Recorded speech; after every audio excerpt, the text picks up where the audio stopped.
to the Hookup on Music with your host, Tony Bird. Hello, everyone out there, and welcome to a new Hookup on Music. Saturday, March 21st. We are here and we are back for our second Saturday in a row. Last Saturday, we dug deep on some really good stuff. So if you have not checked out episode 144, please go back and do that. And then you listen to 145, or you listen to 145 or 144. But whenever you do, we do appreciate it. Again, my name is Tony B, and we are going to dig into quite some things today, new, old, all around, some different topics, all within 30 minutes. That is the prerogative, or as Bobby Brown would say, my prerogative is to try to get you to listen to a little of this and a little of that and really try to dig into it. And if you ever have anything that you would like to share with us here at the Hookup on Music, please let me know. I would love to talk about it. You can leave that in the comments, or you can always reach out to me. I would appreciate that. But let's dig in and see what we have for this evening. We got some things we haven't gotten to yet, which a new documentary just dropped on Hillel Slovak from the Red Hot Chili Peppers on Netflix that we're going to want to check out. We're going to talk about that next time. I know this upcoming Saturday we're going to be having Mike will be on our episode, so we're going to be digging into some stuff there. So please stay tuned. But first off, did not have this on my bucket list, but yesterday on Friday, Neurosis dropped a brand new album, which when Neurosis is dropping albums, you want to kind of see what they're going to sound like. And Undying Love for a Burning World, this is their newest album since 2016.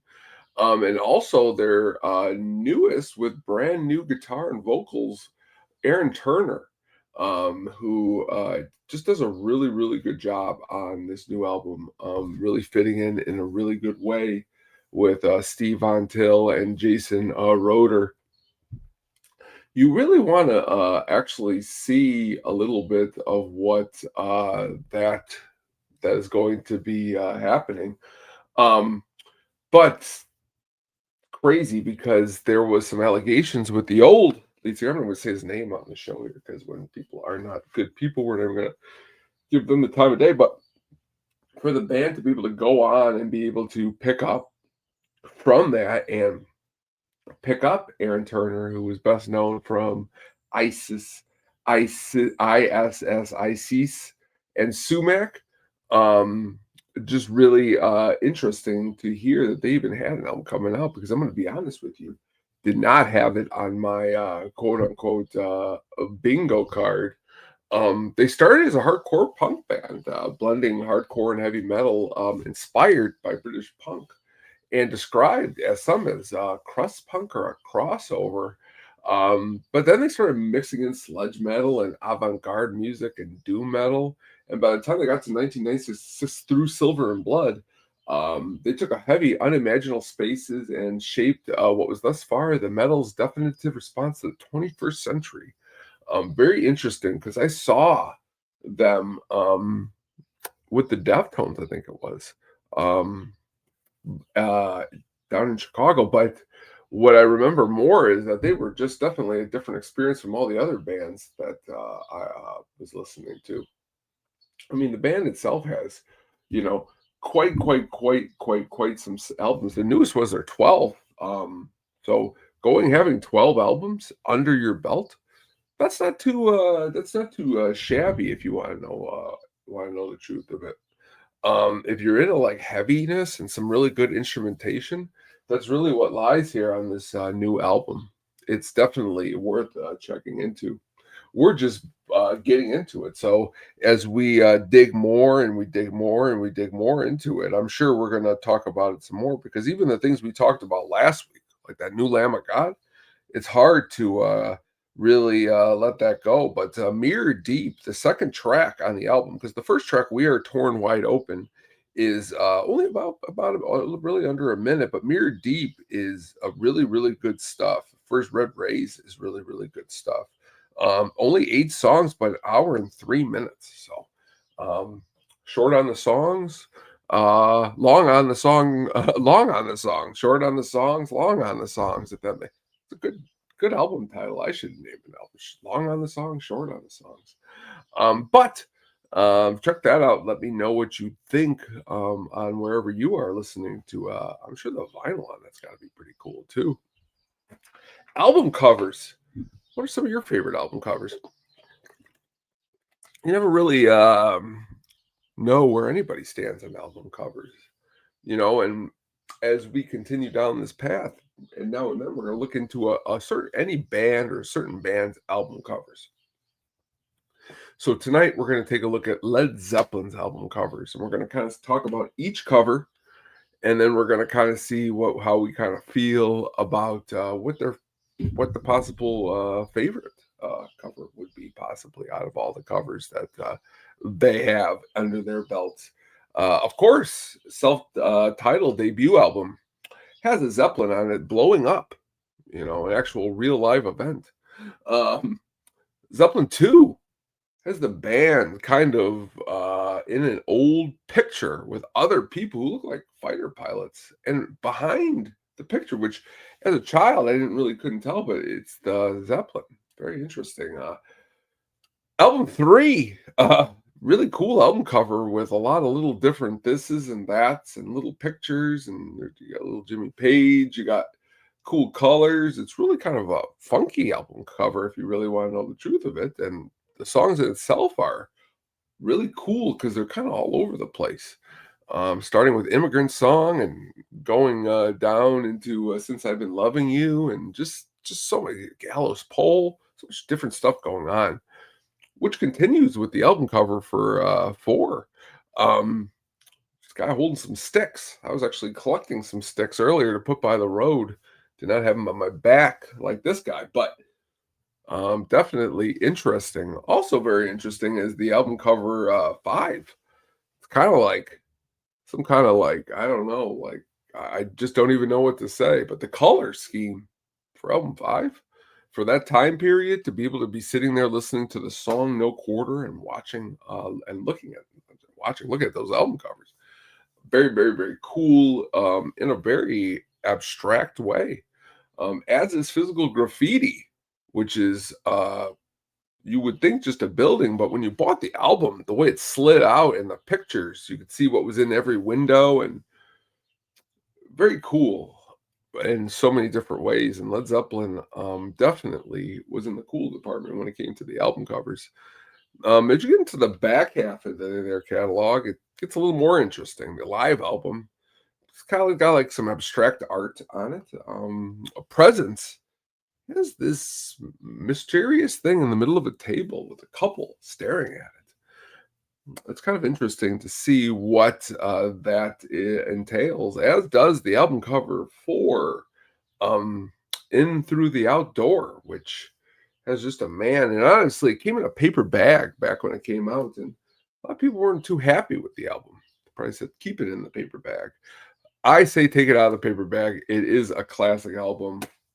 Big fan of that album. And then you got Coda, which could have had a better album cover because you could see it just says Coda on it. But if you're really, really interested in listening to some really good stuff while looking at an album cover, we got them here. What is our favorite out of all the Zeppelin album covers?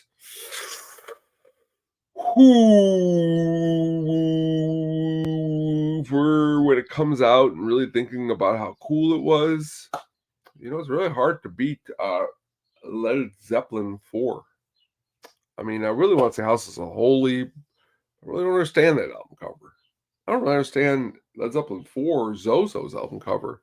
But what I do understand is that the guy with the sticks is mysterious enough that if you're sitting there listening to tracks like 4 Sticks, as he's holding more than 4 sticks, you can definitely find yourself to be super interested in a lot of different ways. So check that out, and please let me know what you think in the Led Zeppelin album department.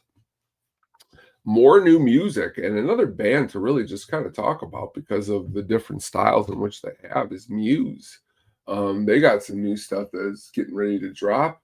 And again, was unfamiliar that they had anything that was getting ready to drop. But you know what? That's kind of how it always goes. These things just kind of pop up, and then next thing you know, some of your bands that you've listened to or even maybe saw live is just starting to drop stuff that you're like, I didn't know this. Um, the Wow Signal is the name of the new album, and Be With You is the new single. Um, got some cool keyboards.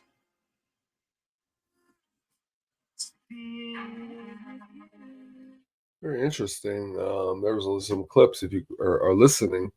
Um, if you happen to listen to the full thing and you'd like to let me know what you think, please do. Releasing their debut album all the way back in 1999, happened to see them live right around 2004 in Muncie, Indiana, which was a very interesting place to find a band like Muse, who is from Devon, Tingmouth, England, or Tingmouth, Devon, England, whatever order you want to happen to say them in.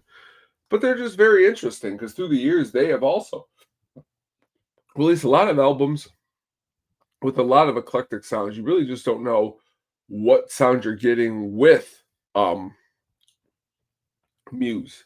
The Wild Signal is going to be their 10th album.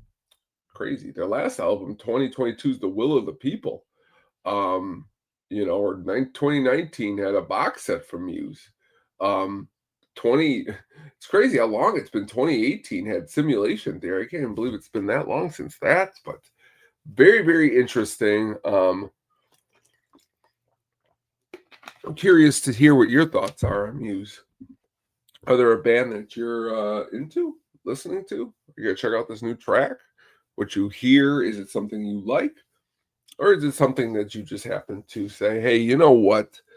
This just isn't my style. When I saw them live, I mean, I want to be honest with you. There are tracks that I really like of Muse's, and there are tracks that could use a little work, but I don't know if that's just what they're going for. A lot of people love them. They play big stadium shows, which means they have quite a few fans. And, like I always say, who am I to judge? But check it out. Let me know what you think on that one. When's the last time you sat down and really dug into the more non-popular Elvis Costello albums? You were just sit and think how you have a guy named Elvis Costello, Declan Patrick McManus is his real name, but Elvis Costello is what we all know him as. He's from England again. Um, from London, actually, to be fair. But this is crazy right here. You have Declan Costello, DP Costello, the imposter, Little Hands of Concrete, Napoleon Dynamite, Howard Coward, McManus, Elvis McManus. These are all names that I guess people call him, which is very interesting. Um, Also very cool is that, his voice just really really, really stands out in a lot of cool ways in just being something that you really want to take note of because his own songs have been recorded by such artists as Linda Ronstadt, George Jones, Roy Orbison, Johnny Cash, Dave Edmunds, Chet Baker, Alison Krauss. Um, I find it very cool because again, a lot of people put him in some different kind of um, pigeonholes. But that's why digging deeper into some of the albums I just said a little while ago, the ones that you never really ever happen to listen to, could do really, really, really, really, really, really, really, really good. Um, Mighty Like a Rose. I want to get started here because back in the day, when I was like, I don't know, in the early mid 90s, when dollar stores first started coming out, I went into one and they had some free, not free, but for $1 back then for a tape for me, just wanting to play some tapes on my cassette. I said to myself, cassettes, where they be, I'll buy any. And I bought Like a Mighty Like a Rose, Elvis Costello. Um, Also in this bin was Tin Machine 2, Got all these for about $1, which was really, really crazy. Um, Also really, really crazy is, how do I say this? Is that the lead song on the album, first one, The Other Side of Summer, really, really good stuff right there. Really, really, really good stuff. Jim Keltner plays drums on the album if you're looking into something really cool. Jerry Sheff plays electric bass on this album. So he's got a really, really good solid band on this one. And it kind of sneaks in there. Now track 9, So Like Candy, written by Paul McCartney, who well, we'll just hold off on that for a second, but Elvis Costello just really, really puts together a fine album here. Fine album with really good tracks here. And if you dig into 1994's Brutal Youth, another really, really, really good album. Um, how do I say this? Half of the album features some of his old band members from the Attractions. Um, This is also kinda cool because, he really, really wanted to, do something a little bit different. It's the first, songs he's made with The Attraction since 1986. Find that to be very, very interesting. But back to Brutal Youth, Sulky Girl, All the Rage, 20% Amnesia, Clown Strike, all really, really, really good stuff. So, if you haven't dug into that one, I would say take some time and dig into that. Um, he's always touring too, probably if you live near any metropolitan area. One thing I definitely say is it's worth it. Everything that you're doing, Elvis, musically is worth it. I mean, you keep putting out albums, and I'm gonna keep checking in on them. Your last album, A Boy Named If, was your last album that came out 32nd. We talk a lot about 11s, 12s, 14s, but 32nd albums, that's pretty interesting and pretty crazy if you really want to dig into the halves of it. But Elvis is always cool here in our book. We love the Elvis. Um, Back into Wings. Last week I brought it up really quick is the new Wings documentary on Amazon. Definitely need to go and check out this new Wings documentary. It definitely is it's definitely something that you really want to really get into if you want to know the truth. Um it's playing even in some theaters. I've seen it, which I thought was really, really, really, really, really cool. Um the documentary as a whole digs into some really, really, really good stuff, and I think that's always the importance when it comes into all this stuff.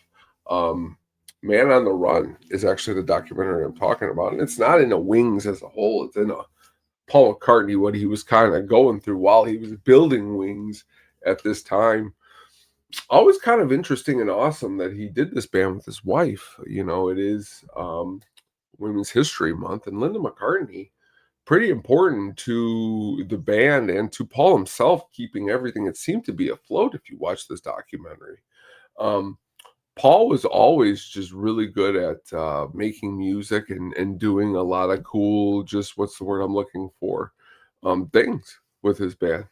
Um, cool sounds. Earlier today, WXRT was playing uh, Let Me Roll It, which to me, I think that song's awesome. And they kind of pointed out that it sounded a little bit like a John Lennon type song, which I thought was also awesome. And it's pointing that out and saying that because as I listened to it deeper, I could hear some of that, which is something that you definitely want to do in here. But Man on the Run really looks a little bit into more of the band on itself. When you really want to get into that post Beatles feeling of who Paul was and why these things were going on or why he wanted them to go on. But he did, and from it came some really low times. And then after the low times came some really good times. So I think any artist, especially one Paul McCartney, who has definitely been through the ringer when it comes to certain things. There was the whole Paul is dead allegation, but even going through um, some of these albums, like Red Rose Speedway, a good Wings album, some of the deeper tracks on Band on the Run. Just sitting down and spinning these records since watching this has been pretty cool. Definitely suggest that if you haven't taken time and you are a fan of the Beatles or Paul McCartney, or maybe you listen to a lot of Beatles and you have listened to too much Wings, to just kind of put it on and see what you think and kind of dig into it. That's kind of what we do here, is we try to dig our heels into it and kind of see what makes of it, really, when it comes down to it. But can't speak highly enough about the documentary, so definitely take some time and check into that. You won't be disappointed. New music. Okay, gotta dig into this new Exodus Goliath, because I keep getting the song stuck in my head from the album. Really, really good stuff there. Kronos has got a new album. Aerosmith, I guess, has got a reissue on their debut. Um, Also, a lot of other really some interesting stuff here that I was taking a look at. Um, Band called Lightress, Low End meets Train Gang on Lightress's Go Up Down. Really interesting. There is the really Up Down by Gang on Lightress. Very interesting. Um, Grace Ives has got a new album too, Girlfriend. Very interesting. Check those out if you have not. If you going back to some things that we might have missed, um, Tigray Funk's Sideshow is a very interesting album that I've been trying to dig into, as I tried to find the most time that I can. That's why I'm very excited to dig into what Mike's going to have coming up, because I'm always interested to see what he's gonna be, spinning, because he's gonna have a whole lot of good stuff. I know that for sure. Um, Also, really, really sad is that, one of the members from AC/DC has been, under the weather. He's actually been in the hospital, so, he's had to, miss out on some little bit of, the touring, for a minute. Stevie Young. Not Malcolm, not Angus, Stevie. Stevie there, I think it's their nephew, he's under the weather, stuffed in the hospital, but they said he's gonna be back on stage coming up, which we all appreciate when you're putting it all out there and you're gonna go on the stage and you're gonna give it your all. So good for Stevie for keeping the band rocking. Um, you know, Gotta give it to any band who's really willing to put it out there and really willing to work, hard in the, whole entire, how do I say this? Uh, Keeping a band's legacy kind of, as they, even though a live show recently that they did, a lot of people were a little upset because they said the sound wasn't the best and they packed a lot of people into a small place. I don't know if that whose fault that is, but all I know is that it's ACDC, so you know. It's AC/DC. I don't know if that forgives them. I don't know. I'm just being silly here. But I do know being silly is that Afro Man has prevailed in a music video defamation suit that was brought on to him by police officers, which I thought was interesting. Um, just that Afro Man is back into the headlines, and also that he won this lawsuit. Go in and dig into this lawsuit a little bit more, and you kind of can let me know what you think on who was right and who was wrong, because definitely when it comes down to it on these type of things, you say to yourself, well, is Afro Man right or is he wrong? I don't know. So check it out. Also is this whole Live Nation. Oh man, Live Nation, Ticketmaster, Live Nation, Ticketmaster, Live Nation, Ticketmaster. It doesn't really matter who you're dealing with. What really just stinks is that the whole experience of getting tickets or paying for tickets is a really big shame, in just so many different ways. Thinking back to my golden days of buying tickets, and you'd go to somewhere like a Carson Perry Scott, and you would wait in line, and you would have to get there at a certain time, and then they did the lotto, and now you're just going online. To now there's a lot of robots. To pretty soon, so many things. Like I just used to love to get the paper tickets. I have the ticket booklet around here somewhere, um, to find very, very interesting, and to find it to be very, very cool, altogether, really. So I can't wait to really dig into that and really see more um, into living into these old ticket stubs, which I like to look at. So I know that sounds very interesting because tickets are getting to be really, really expensive. Okay. And now there's word coming out that some of these people who work up in the higher ups for these companies are laughing about charging all this money. It's a real shame because, I think they would get a lot of money even if they didn't need to charge all of this money, which is always interesting when it comes down to needing to get more money. Um, Money is general. Like personally, I've never decided to do the show because it would bring me money. I do the show because number one, I love to talk music with anybody. So upcoming soon, you're going to see me out there, out and about. Going to be up at the opening day for a certain baseball team. So if you're listening, maybe I will see you out there and we could chit chat and I could say hello and all of that. It's just a really good to talk music. It's a really good experience, and I wish some of these concerts just wouldn't be so expensive, or I really wish gas wouldn't be so expensive to get to the concerts. Um, or finding somebody to maybe everything's expensive. Let's just be really honest with one another here. Not just ticket stubs, but you know what? Who are we to keep the things going? And what we can always say is, you know, we're gonna honestly though, if there is an artist that we really want to see, we'll always probably ignore however high those ticket prices are for the most part. Or maybe we won't. I just know that there are a lot of people who like the bands who which they like, and if they're gonna come to town, they're gonna pay the money to see them. Um, it's very interesting in a lot of different ways, but definitely worth thinking about and talking about. Um, if you happen to recently turn into the Oscar award show, there was uh, a lot of different musical different things going on. Um, Definitely interesting was that the Demon Hunters did win best song, which is just so popular. So crazy how popular that is. Um, I really kind of am wishing that the how do I say this, that there was more um really music. I don't want to say real music. How do I, that sounds kind of rude.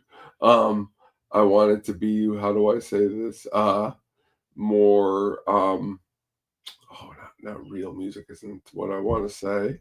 um how do I, oh, artists like uh, oh no, they're artists, I can't say that. No, please, please, um please don't, how do I say this, golden is quite an okay song.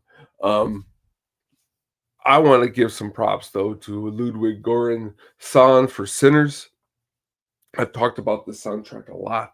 I think it is a quality soundtrack, so please take some time and play that soundtrack. Go back and listen to that soundtrack because you will not be disappointed. You'll be disappointed if you sit down and watch the movie. But the soundtrack itself is really, really cool, and his work in general is really, really good. Um, Honestly, can score a movie with some of the best of them. So I hope he keeps that up in so many different ways. Um, as promised, we've come to the end of the show at just 30 minutes, over 30 minutes. So I want everyone out there to take all the music we've listened to, or whatever you're listening to, and please, let's keep sharing it back and forth. It makes for a really great experience. Before we leave here, I want to say please go back and check out the James Bond show. We just did Quantum of Solace. So check that out and see what you liked about that. We talked about the soundtrack with Jack White and Alicia Keys. I don't know if you like that song. I thought it was pretty good. Go back and check out the one before that too. Casino Royale had a little bit of Chris Cornell.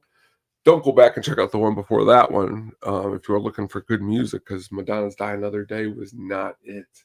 But please go check out At the Show too. We talk about a lot of cool soundtracks on there. Always a pleasure to talk music with you out there. So I hope we can keep doing that. It is getting beautiful outside, and tonight is no exception. Today was beautiful. Tonight is beautiful. The birds are always chirping. The songs are always singing. And I just want to let you guys all know out there just how appreciative I am of you taking the time to listen to this show. Like I said, we're going to try our hardest to come out every Saturday. Next Saturday, we will have a special guest, Mike Griffith from the Chirp Radio. Please check out his radio show on Friday nights, and you can see just how awesome of the music that we are going to be digging into coming up. So I really, really appreciate that. So thank you so much. Really having a good time here doing the show, and love talking music with you guys out there. Everyone take care, and please be safe, and have a good week starting tomorrow or tonight, whenever you happen to listen to this. Take care. Bye. Thank you for listening. Please look out for the audio version wherever you jam.